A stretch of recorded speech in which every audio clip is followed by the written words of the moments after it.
Yeah, I mean, we've said it plenty of times. We'll continue to say it every time we cover something with a reverse grid. But the reverse grid is when you can lose a championship. It's also where you can win a championship. And Scott Bugner has been brilliant. He's been fantastic at carving his way through, spotting the danger 2 or 3 corners in advance. And I know us as commentators, we can get swept along with what everything that's happening, and all of a sudden something takes us by surprise, and it all gets very exciting again. But the secret to a reverse grid win or a reverse grid decent finishing position is about keeping calm as best you can and spotting where the crashes are going to happen ahead of you, knowing who's around you as well. Obviously, a lot of driver knowledge comes into reverse grid racing, and because you can quite often just get carried away with just racing to 3 or 4 people that you're normally around at the front of the order. But when you actually have to carve through people who qualify in 20th, it can all get a little bit hairy. So Bugner has done it down to a T. He's been brilliant.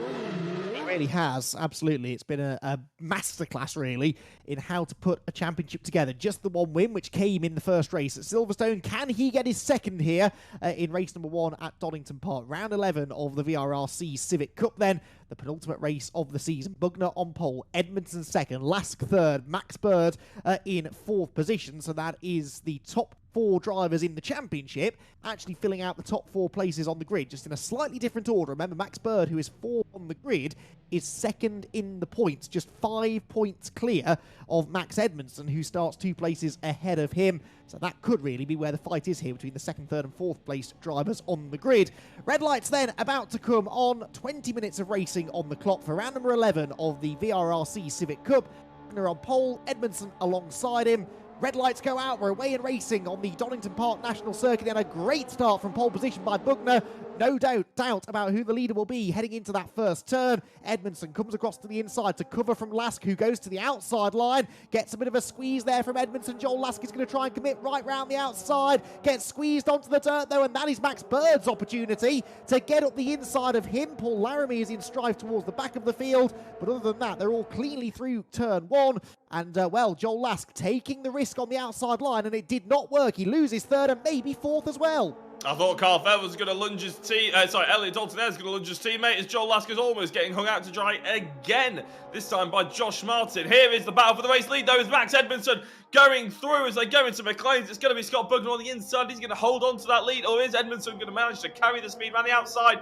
I thought he was going to get nudged out a little bit wider then, like we saw in the TCRs a couple of weeks ago, but he just about managed to cling on to the circuit for the time being as Bugner flies all the way over the inside of Coppice. It's a decent line if track limits aren't enforced, that is, as Edmondson again, though, carries momentum. And Andy, this could get a little bit fraucous, and I think Max Bird is going to potentially be the driver who's the happiest about this, as Edmondson does get a full car length alongside. He gets ahead of Scott Bugner. The lead has changed.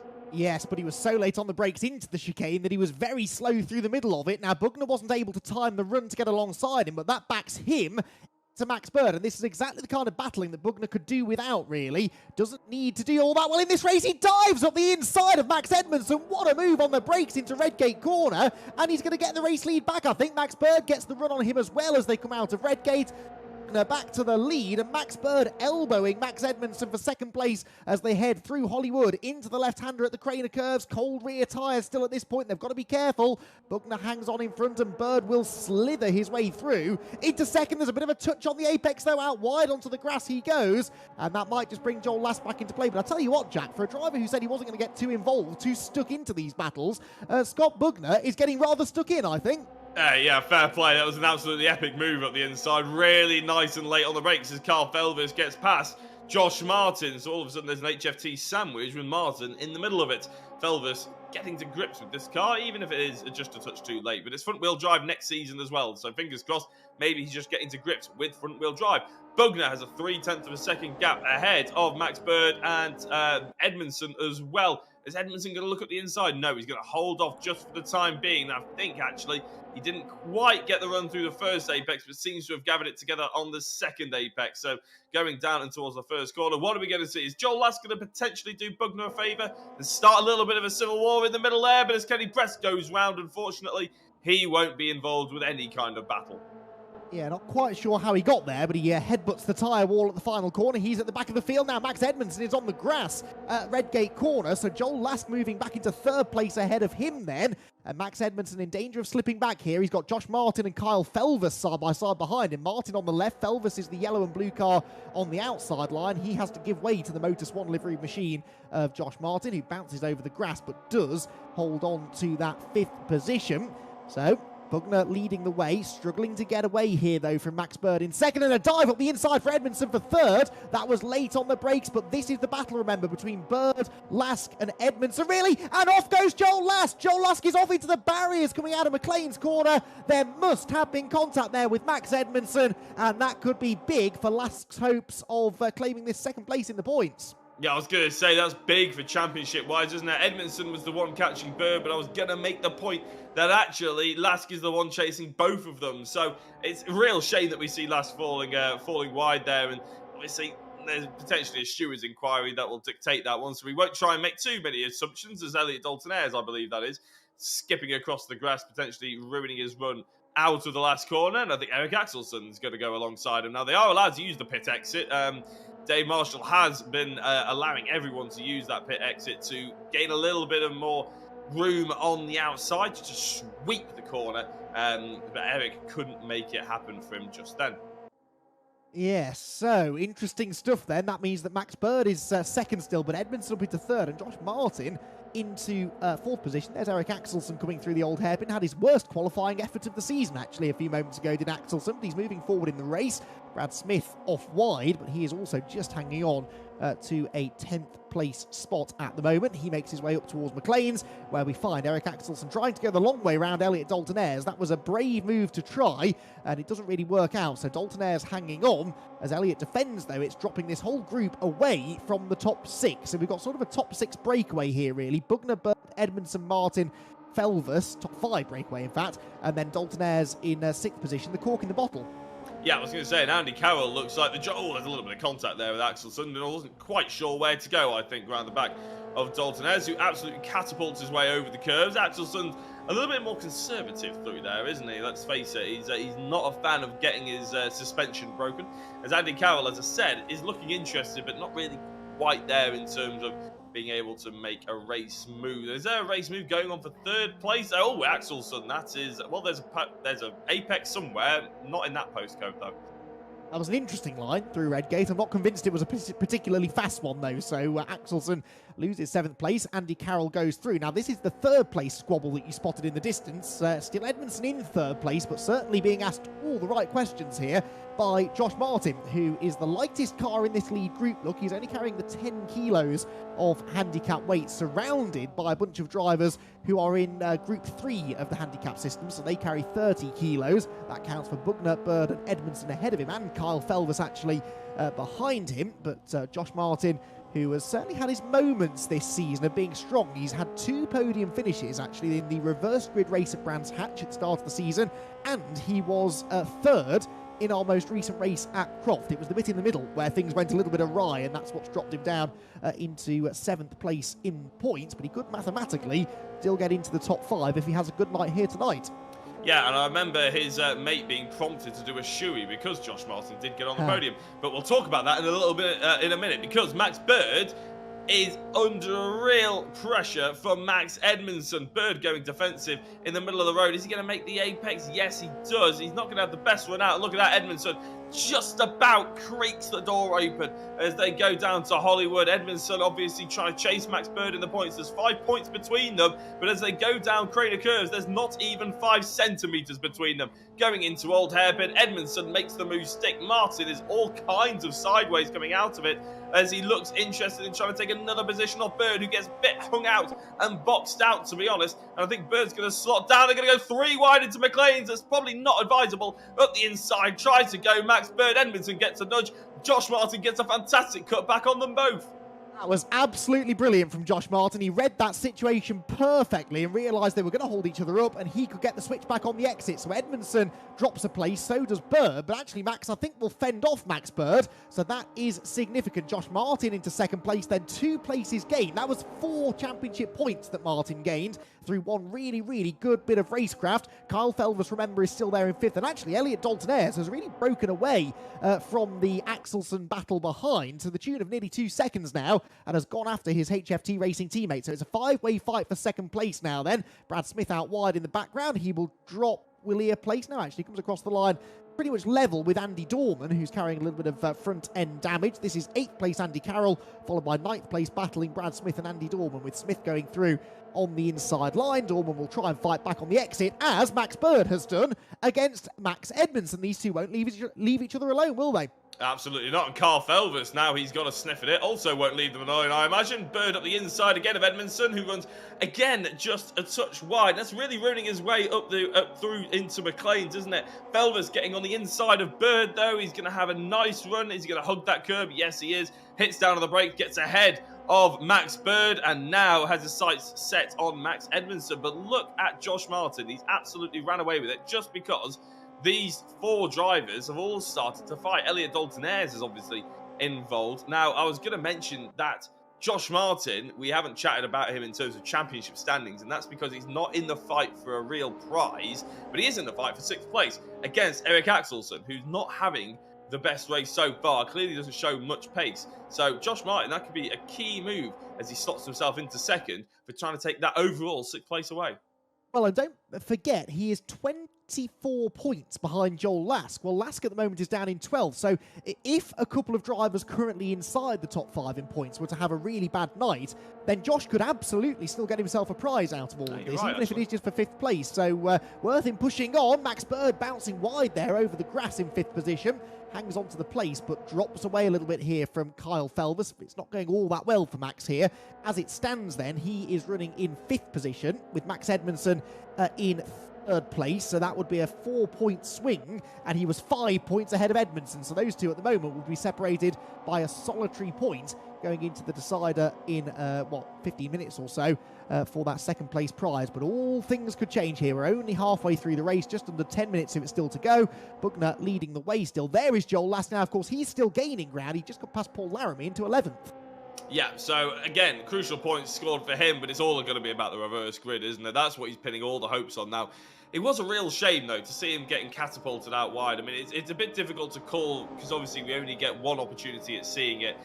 Your instincts may say one thing, but they could be completely wrong when you actually see another replay from another angle. But what we can say is we're heartbroken for Joel Lask. We've constantly said over the course of this season about in front-wheel drive just seems to suit him. He seems to just click with it. And he's so much quicker than, say, he was at the Cayman. So it was nice to see him in a championship battle, obviously with a good teammate in Scott Bugnett, as I was just about to get excited because I thought Max Bird was going to dive at the inside.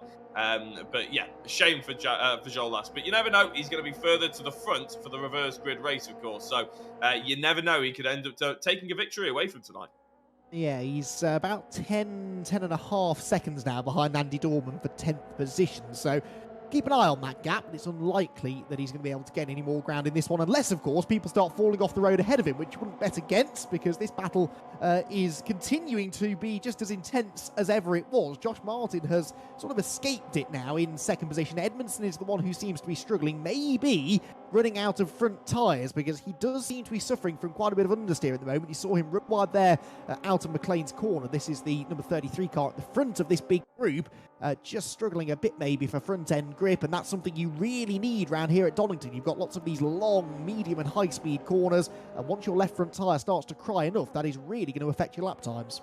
Well, we heard from a couple of the drivers at Brands Hatch, didn't we, all the way at the first round of the season, how badly these Civics really do churn up the front tyres. And as Edmondson runs a little bit wide, I think you're starting to see more evidence of that. As Carl Felvers under a real attack here from Max Bird up the inside into turn 1. Bird nice and late on the brakes. There's going to be a little bit of contact, but that is Civic racing at the end of the day. Felvers gets nudged out wide as Max Bird goes through, and a flash of the lights shows you that Carl Felvers wasn't very happy about it.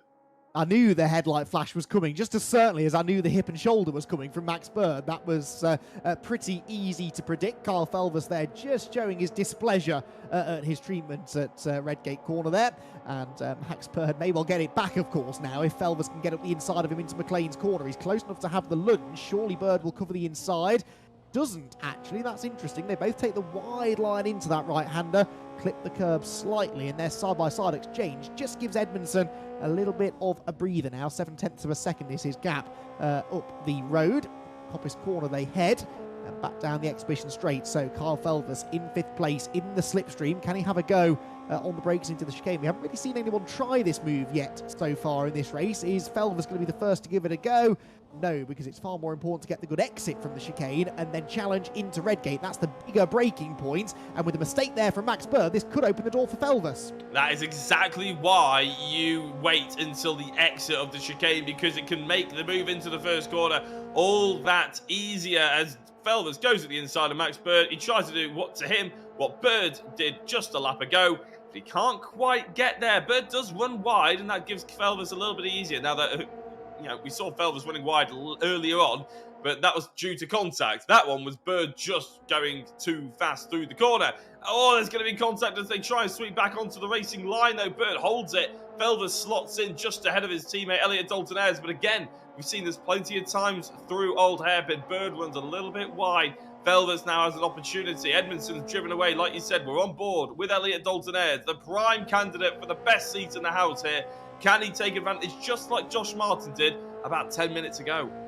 Yeah, this all has the potential to change, and for Max Bird, it's quite a perilous position. He can't be affording to lose these points here, can he?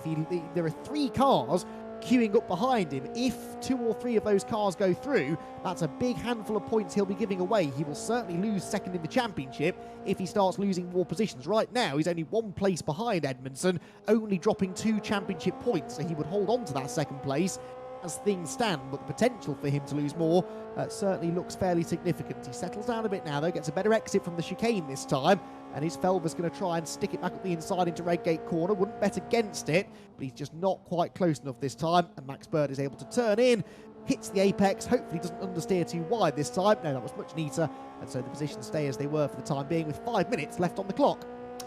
Josh Martin in second place is doing an absolute sterling job, isn't he, really? I mean, he's sort of maintaining that gap between himself and Max Edmondson, but at one point I was going to... Oh, as he goes very wide as I'm singing his praises. At one point I was thinking, okay, he's gotten himself into second place. That's a smart bit of driving, good bit of racecraft, but does he have the pace as soon as one of the pack just behind him actually get released? And when Max Edmondson got released, I thought, oh, here we go. This could be a bit of a problem for him. But actually, he's only losing about 2 or 3 tenths of a second per lap, and he had a decent margin. Even if Edmondson does get up to the back of Josh Martin, that doesn't mean it's going to be an easy overtake either. And as soon as Martin slows him up, all of a sudden, that other 3 that we've been following for so long, Bird, Felvers, and Dalton-Ayres, they come back into the question for seconds. So Martin has to be smart about this, even if he doesn't have that overall pace. Scott Bugner has driven away with this and is somewhat making it a bit of a dull end to the championship as a whole. I say as a whole, a dull end to the champion leader. Anyway, but to be honest, he probably won't care. He was hoping for a dull race, wasn't he? He didn't really want to get his elbows out at all. Yeah, interesting that he elected to go for that risky move, though, earlier on. I know I mentioned it at the time, but when he was battling for the lead there in the early stages, he dropped down to second on the first lap, dived back to the inside and got it away again at Redgate Corner. And at the time, I sort of felt like that was a risk he didn't need to take, but he clearly felt that he had the pace to get away, and he's absolutely right, because he's 2.5 seconds up the road and consistently has a tenth or so in hand over Josh Martin in second place. So he clearly felt that he could win the race and lead it from the front throughout, and that was going to be the safer place for him to be, and I can't say he's wrong. It looks like it's going to work out pretty perfectly for him at the moment. Now, this battle has been raging on for some time here. Andy Dorman in 9th, Smith in 10th place. They've traded this 9th place a few times. Dorman, even with that front end damage, hanging on to the position, but he can't quite shake off that brightly coloured car of Brad Smith, can he?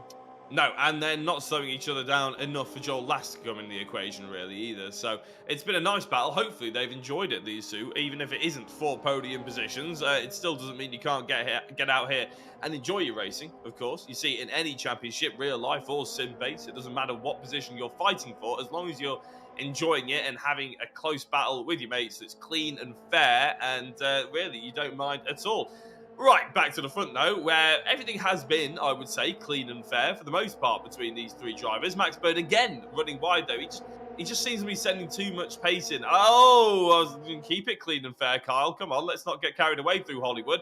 He did give a little bit of a bump to Max Bird, but Max doing the typical front-wheel drive thing, keeping his foot in it, straightens the car up. And as they go through Old Hairpin, you can tell that Kyle does have a little bit more pace underneath that bonnet, doesn't he? He's going to start putting a little bit more pressure on, as if he hasn't piled enough on already. Yeah, looks to the inside at McLean's, but Max Bird chops across his nose. He's not going to let Felvers have this position without a big fight, is he? Also, keep an eye to the fight for second, because Josh Martin, perhaps running out of front tyres, is being caught here by Max Edmondson. So we've got a three-way fight for four. And then it's getting an awful lot tighter for second place, and that is significant because both of those drivers, in particular Edmondson, need the extra points for their chances of a good finishing position in the championship. So, as usual, get to the end of these races, a lap and a bit to go now, and you don't quite know where to watch, do you? Certainly Scott Bugner has a healthy lead, but behind it's very close indeed. Out wide goes Dalton Ayres, but a brilliant exit from the chicane there from Kyle Felvers, and he draws level now with Max Bird to the outside line of the fourth placed car into Redgate Corner. Now he probably won't try and go right round the outside. Backs off early, tried to get the switch back. Bird was wise to it, tried to park it on the apex and gets punted out wide for his trouble. So they again are wheel to wheel, and now Dalton Ayres joining in again as well. Down the hill they go, absolutely together. Yeah, this is a little bit sweaty, isn't it? Especially if you are Max Bird, you can't afford to lose too many points. But he is getting nudged around, he's getting nerfed out of it. I think the bump from Elliot Dalton has actually helped him to carry some more momentum and actually answer back to Carl Felvers as they jump over the apex on the left-hand side. Completely flat out, of course. Eric Axelsson has joined the party. He's seen his invite. He's RSVP'd a little late, but he's getting involved now. Felvers on the inside of McLean's can't, again, quite make it stick. Max Bird, he's running wide in pretty much every single corner, but it's really working well for him. And all of a sudden, Andy Carroll's involved as well. This is now a five-way battle for that last fourth place as you see Max Edmondson flashing those lights. He's definitely been quicker than Josh Martin over the last few laps. So it's funny, we said in the middle part of the race that Edmondson might be struggling with his tyres. That doesn't now seem to be the case, does it? Because he is clearly quicker than the second place car, but has just one lap left to try and find a way through. Scott Bugner on his way to his second victory of the season, and surely now the championship is his. But for the lower placing, has anybody guessed? Here comes Edmondson up the inside of Josh Martin into Redgate Corner. Martin late on the brakes, misses the apex slightly, but that's okay. That wider line gives him some momentum off the turn. It's all kicking off in the background as well. Look, the inside of Felvers hanging on, bit of contact through Hollywood that almost ended in tears, but Max Bird for now stays in fourth position. Down the hill they go. Old Hairpin is the next place that you could choose to launch an attack. No one in this group goes for it though. They stay as they are, with actually Andy Carroll very much making this a five-way fight. Bird is out wide, he's having a hop, skip and a jump over the grass, and that now opens the door beautifully for Felvers. He's got the inside line heading through Starkey's, Schwantz and into McLean's. Well, he's on the outside through Starkey's and Schwantz, but the inside for McLean's corner. Wheel to wheel, does he repay the favour and nerf Bird out wide? He doesn't, interestingly. They keep it clean, and Felvers keeps on coming on the inside line into Coppis. They make contact. Finally, it happens. Sideways for Bird, and here comes Dalton Ayres on the inside as well. On the grass he goes. Contact left, right, and centre, and somehow it's still Max Bird ahead as they head down the back straight and towards the exhibition chicane for the final time. For second, it was getting tight as well. Scott Bugner is on his way to the race victory, and provisionally I think that means we can now call him the VRRC Civic Cup champion. Second place in the race goes to Martin, third to Edmondson, fourth against all the odds will be Max Bird. From Felvers, Dalton Ayres, Axelsson and Carroll, as quick as you can say it, for fourth position. That was some tremendous racing, and Max Bird with the defensive drive of the night so far to hang on to what could be an important place. I was going to say, I think Carl Felvers could rival B&Q, the amount of taps he was throwing out, couldn't he? It's quite incredible. I mean, it all took the attention away from Scott Bugner as well, who obviously will do the quick maths now, but I think it does mean that he pretty much is the provisional champion. I don't think anybody can reply in race 2. Just, well, I mean, we have to call it provisional for any stewards' inquiries, but he didn't really get his elbows out at all, so we can't really hold on to that one. I'm sure Josh Martin with a great defensive drive on that last lap. We didn't get to see much of it because that battle between Bird, Felvers, Dalton Ayres, Axelsson and Andy Carroll in the end was just sensational. Well done to all of them for finishing the race, because there was one point there, Andy, about Coppis, where I thought, you know what, we're going to have 3 or 4 cars just end up flying over to the right-hand side. We're going to have a big mess to clear up. And I thought we were going to have some sour grapes, but that was fantastic. And look at the way they're forming up now. It's almost like a guard of honour. Yeah, I think they enjoyed that rather. We certainly did. We will have all of the feedback from our podium finishing drivers in just a few minutes' time.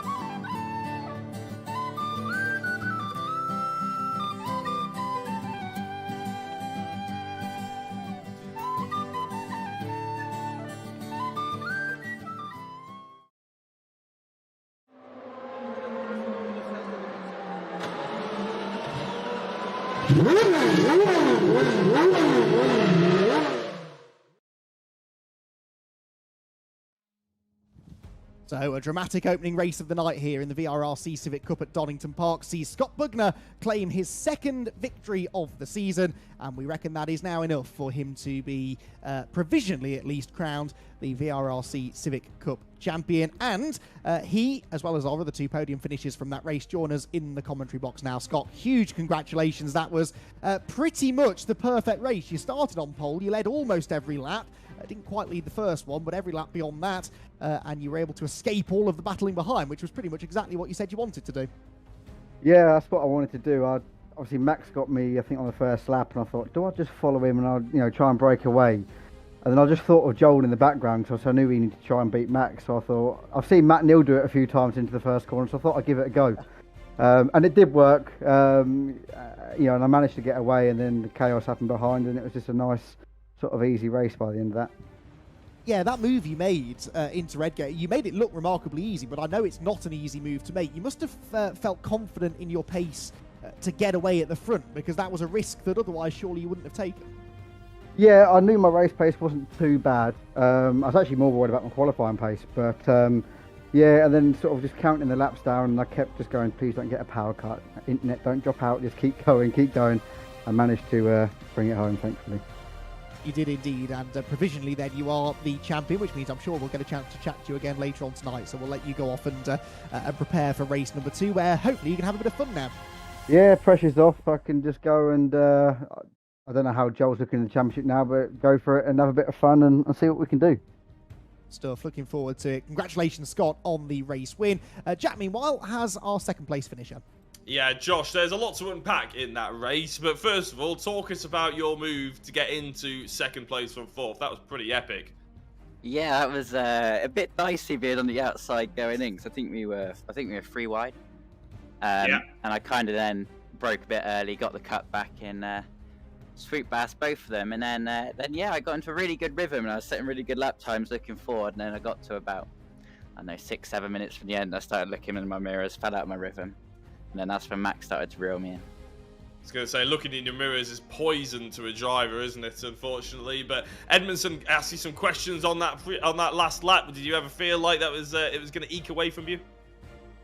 I saw him dive up behind me a couple of times, but I knew I had a little bit of a weight advantage on the brakes.